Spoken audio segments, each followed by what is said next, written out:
Recientemente han aparecido en los medios noticiosos reportajes de las estadísticas de suicidio en Japón. Japón posee menos de la mitad de habitantes comparado con los Estados Unidos. Sin embargo, posee aproximadamente la misma cantidad anual en suicidios. La cantidad de suicidios en los Estados Unidos es sobre 32,000 casos anualmente. En el mundo entero se estima sobre 1 millón de casos anuales.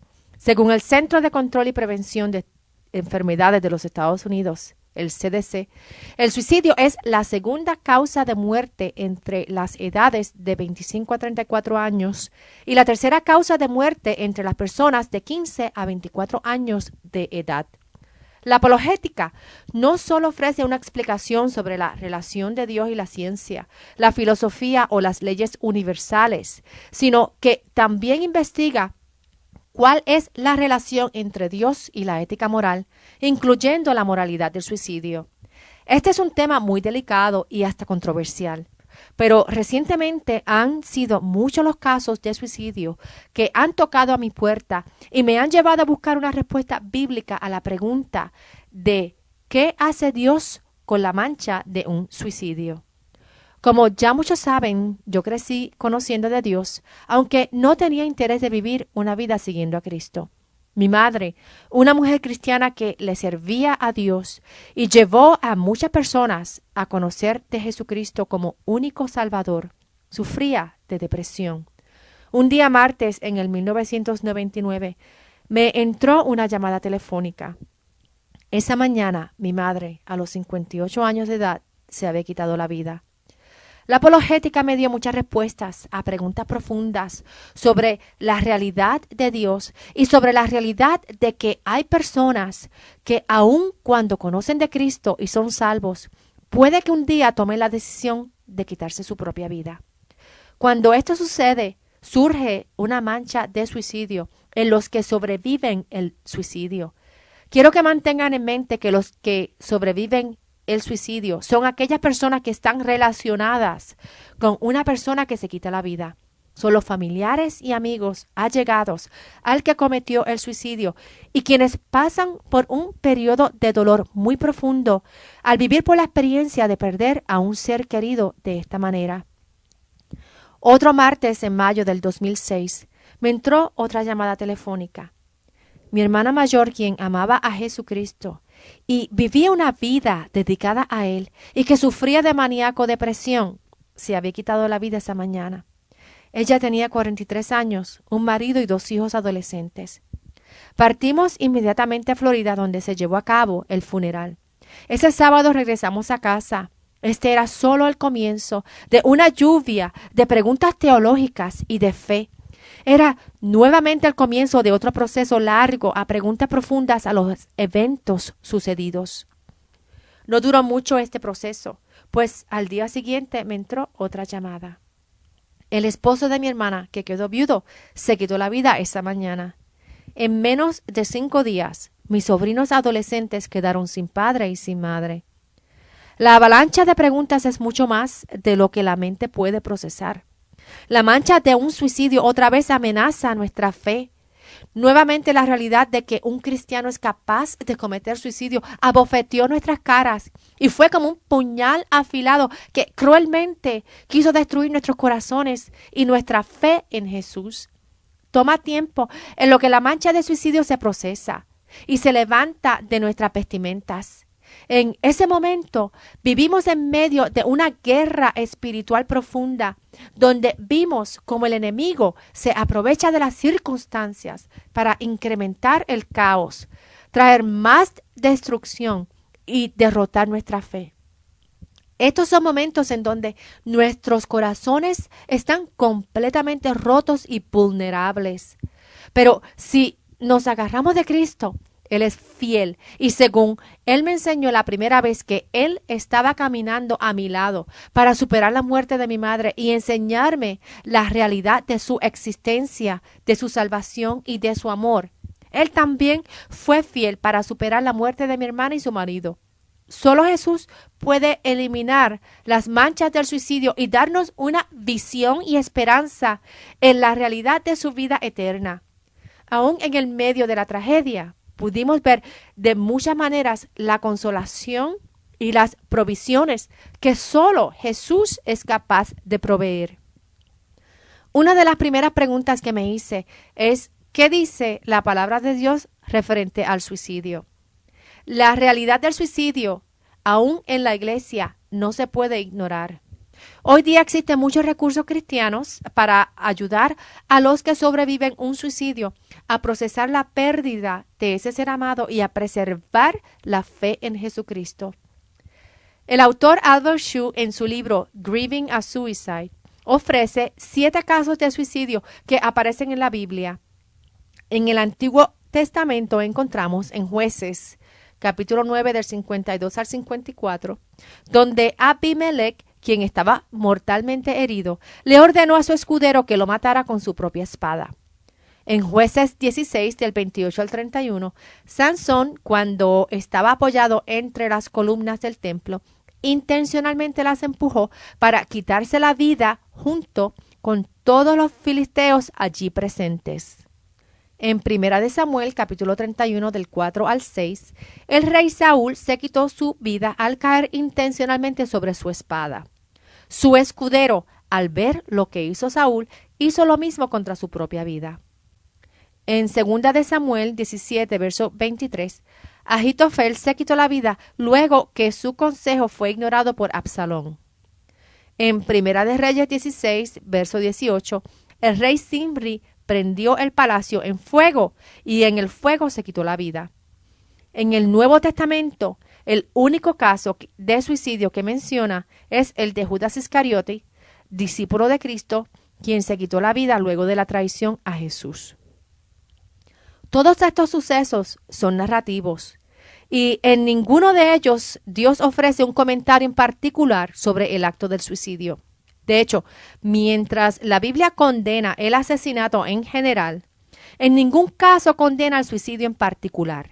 El silencio extraño en las escrituras referente a la moralidad del suicidio ha conducido a personas a uno de los dos extremos. Algunas personas lo interpretan como que el suicidio es el pecado imperdonable, aunque no lo es. Otros minimizan el acto indicando que es moralmente neutral o excusable. La verdad cae en el medio.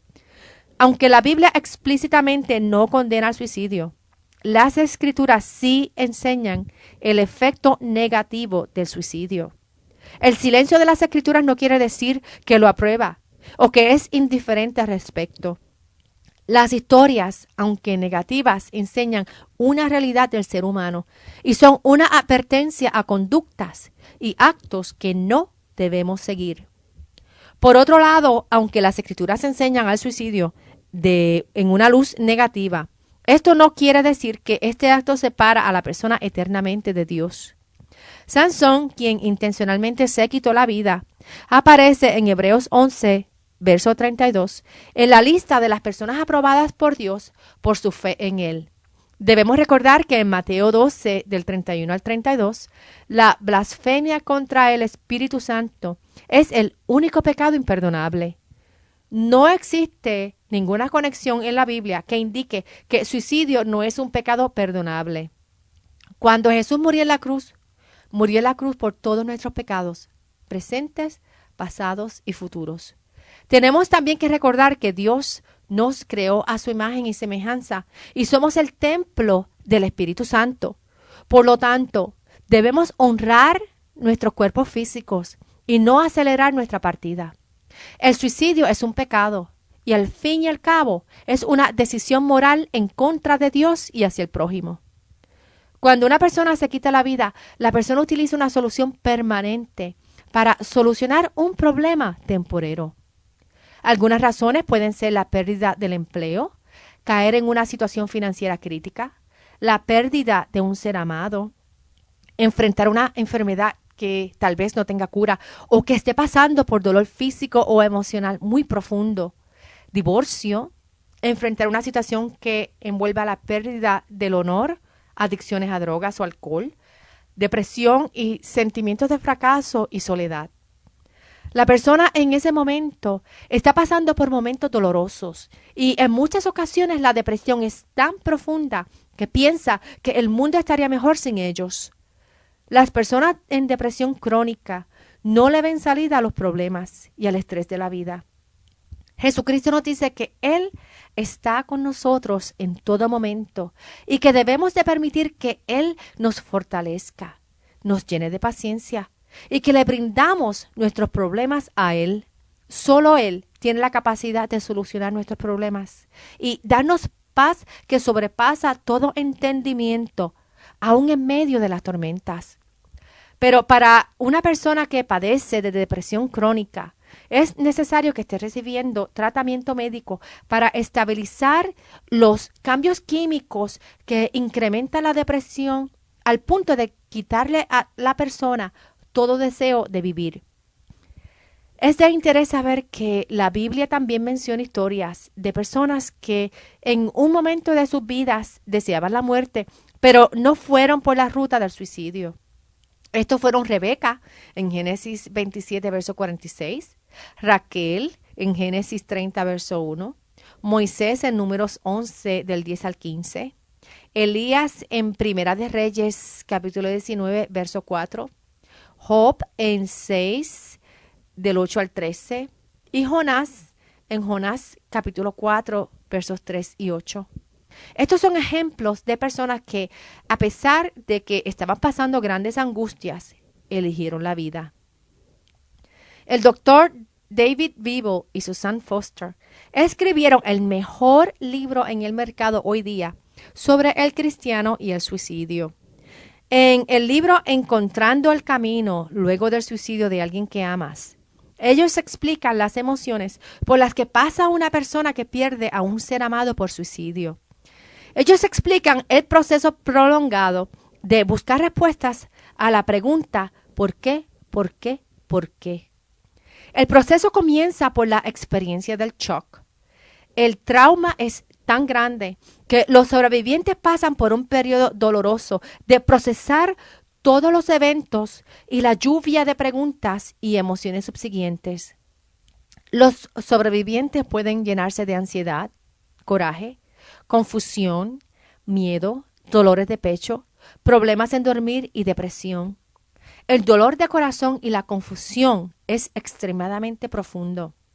El proceso lo describen como una escalera espiral que, según va pasando el tiempo, vuelves a repasar los eventos, las situaciones, las preguntas y las emociones, pero que a la vez vas viendo la situación de un ángulo diferente según vas subiendo la escalera hasta llegar a la recuperación emocional, aceptación y a obtener una visión normal para el futuro.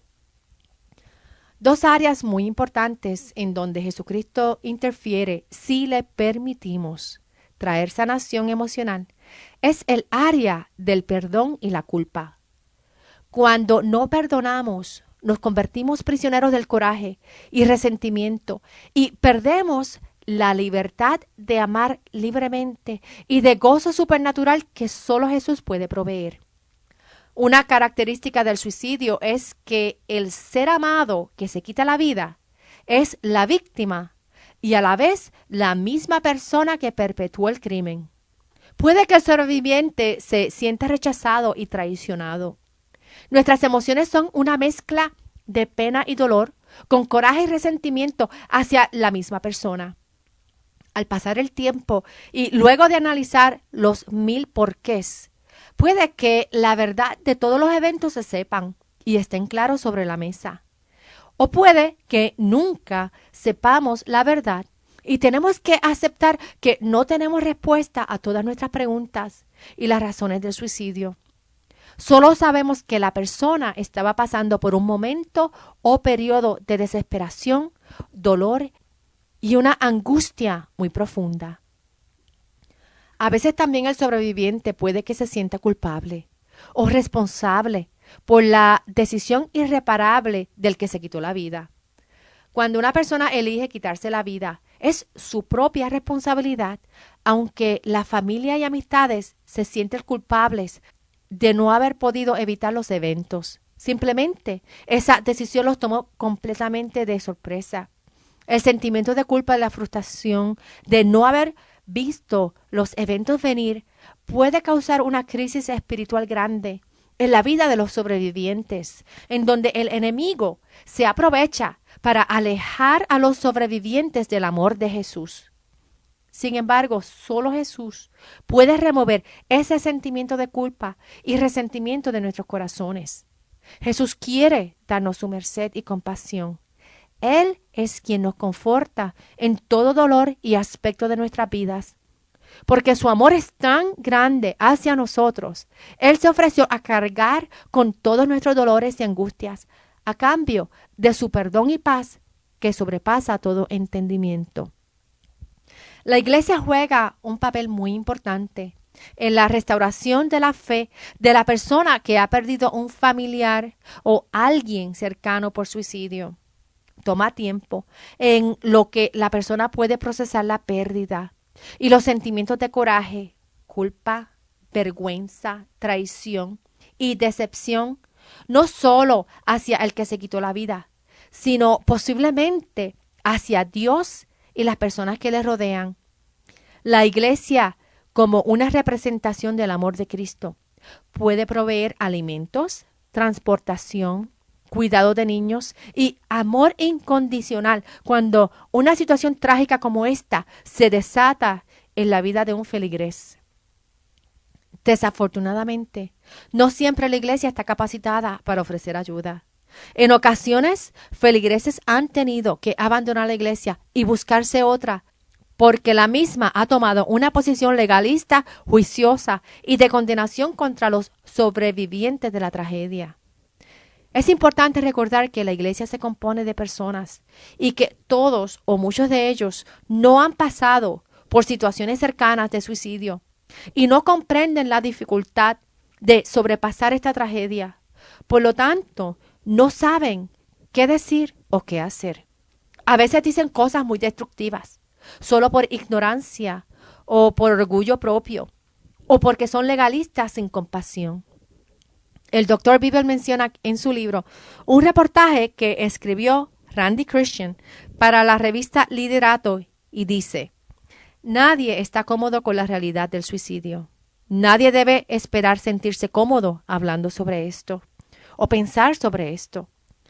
Pero he encontrado que la aflicción no puede terminarse y la sanación emocional no puede completarse si existe deshonestidad. La honestidad ciertamente no significa brutalidad emocional o insensibilidad. Los hechos se pueden enfrentar gentilmente y con amor. No tenemos que pretender que no tenemos miedo, que no sintamos vergüenza o que sintamos dolor. De hecho, cuando mostramos esos sentimientos, le aseguramos al desconsolado que es correcto para ellos sentir y expresar sus emociones. Una iglesia con la capacidad de ministrar a sus feligreses en honestidad, compasión y amor es una iglesia que en cualquier tragedia puede representar el corazón de Cristo y fortalecer la fe de aquellos que están pasando periodos profundos de sufrimiento. Recuerdo que cuando mi madre murió, yo no asistía a una iglesia. No tuve un pastor o una congregación que dijera presente. Y no tuve a nadie que me ayudara a superar la situación. Pero Jesucristo mismo, mediante su palabra en la Biblia y mediante otros libros cristianos, me trajo hacia Él. Él me dio la salvación y la vida eterna. Él me dio una nueva visión y Él me dio el ministerio en donde sirvo hoy día. Él me llevó a una iglesia sólida en donde se enseña y se practica la palabra de Dios, en donde se practica amor incondicional y doctrina sólida basada en la Biblia. Al fallecer mi hermana, la congregación estuvo presente, aconsejándonos en cómo proceder con la situación que se desarrolló, qué hacer con los niños, nos mantuvieron en oración, cuidaron de mis niños en lo que solucionaba las situaciones legales, trajeron alimentos y sobre todo nunca me faltó una sonrisa ni un abrazo cuando más lo necesitaba. Recuerdo que los primeros meses el dolor era tan grande que no podía siquiera atender a la iglesia. Cuando ya estábamos listos para ir a la iglesia, apenas abría la puerta del garaje para montarnos en el automóvil y me invadía un llanto que me desmoronaba. Terminaba dando media vuelta y no atendiendo a la iglesia. Prendía el radio y ese era mi alimento espiritual. No comprendía por qué, si yo quería atender a la iglesia y me sentía amada por la congregación, por qué me desmoronaba en llanto y no podía atender. Fui a consultar a la terapista de la iglesia y muy sabiamente ella me explicó que cuando una persona pasa por una experiencia trágica, el corazón está completamente abatido. Ese corazón abatido es el mismo que le rinde alabanza y adoración a Jesucristo. Una alabanza verdadera y adoración es una emoción profunda y cuando un corazón está abatido y roto por una tragedia, ese corazón está demasiado sensible para disfrutar del poder del Espíritu Santo. La persona puede que necesite un tiempo de tranquilidad espiritual y poco a poco reintegrarse a una vida espiritual normal según su corazón se va fortaleciendo. Esto no quiere decir que la persona haya perdido la fe. Todo es parte del proceso de aflicción y Jesús, como cabeza de la iglesia, puede llevarnos nuevamente a una vida normal. Mediante la segunda tragedia, Jesús nos ministró mediante su iglesia y los pastores y feligreses fueron verdaderamente el corazón, los brazos y los pies de Cristo en demostrar su amor incondicional en medio de las circunstancias. Si tú estás pasando por momentos difíciles en tu vida, en donde crees que la única solución para poner fin a tus problemas es terminar con tu vida, quiero dejarte saber que el mismo Dios que te creó con un plan eterno es el mismo Dios que murió por ti en la cruz porque te ama y porque desea que un día tú vivas con Él en la eternidad. Pero Él tiene un plan para tu vida que no involucra que tú le pongas finalidad a ella. Tú no sabes qué milagro Él puede darte el día de mañana, qué puerta Él puede abrir o cómo de una forma supernatural Él puede otorgarte paz que sobrepasa todo entendimiento y amor que conforta tu corazón para perseverar por dolores físicos o emocionales. Él prometió caminar contigo en todo momento. No importa la situación. Él está a tu lado las 24 horas del día. Si te sientes solo o abatido, sin fuerzas para continuar, no te encierres en tu angustia. Llama a tu pastor, a alguien que conozca a Cristo. Ora con ellos. Lee la palabra de Dios para que te fortalezca y pídele al Señor que te dé una nueva esperanza, que te dé paz, paciencia y perseverancia. Pídele que te muestre en dónde está la solución a tus circunstancias y de acuerdo a su voluntad. Y Él, por su amor y fidelidad hacia ti, te enseñará el camino. Suicidio es una solución permanente para un problema temporero y es extremadamente doloroso para las personas que te aman. Y aunque creas que no existe nadie que verdaderamente te ama, Jesús sí te ama. Y Él te va a colocar gente al lado que te demuestre su amor. Y Él sí tiene también un plan para tu vida. Dios nos dice en Jeremías 29 del 11 al 13, porque yo sé muy bien los planes que tengo para ustedes, planes de bienestar y no de calamidad, a fin de darles un futuro y una esperanza. Entonces ustedes me invocarán y vendrán a suplicarme y yo los escucharé. Me buscarán y encontrarán cuando me busquen de todo corazón. Busca al Señor de todo corazón. Él te ama y Él tiene planes para tu vida. Recuerda que pueden visitarnos en nuestro sitio web apologeticaconmarta.org o en nuestra página en Facebook bajo Apologética con Marta para escuchar este y otros programas anteriores en archivo y también encontrar otros recursos relacionados a la apologética cristiana. Hasta el próximo programa y que Dios los bendiga siempre. Chao.